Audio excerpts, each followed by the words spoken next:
ফজরের নামাজ না পড়ে স্কুলে গিয়েছো, তোমার পড়া কোনোদিন পারফেক্টলি মনে থাকবে না। তুমি ফজরের নামাজ না পড়ে অফিসে গিয়েছো, ওই টাকা তোমার বরকত হবে না, তোমার পড়ায় কাজে মন বসবেই না। তুমি ফজরের নামাজ না পড়ে গাড়ি চালাচ্ছ, তোমার গাড়ি অ্যাক্সিডেন্ট হবে। তুমি ফজরের নামাজ না পড়ে মিস্ত্রি কাজ করতে গেছো, রাজমিস্ত্রি কাজ করতে গেছো, তোমার উপর ইট ভেঙে পড়বে, কারণ তোমার সাথে আল্লাহর প্রোটেকশন নাই। এজন্য ফজরের নামাজের পর পর একটা মিষ্টি বাতাস আসে কি আসে না?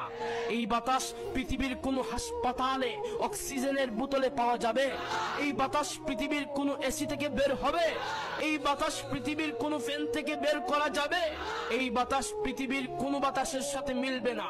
সেটা শীতকাল হোক, গ্রীষ্মকাল হোক, বর্ষাকাল হোক, যখনই হোক, আপনি দেখবেন সুবহে সাদিকের পরে এমন এক বাতাস এসেছে, যেই বাতাস আপনার শরীরে লাগার সাথে সাথে মনে হয়েছে আপনি কিছুক্ষণের জন্য জান্নাতের ভিতরে রয়েছেন।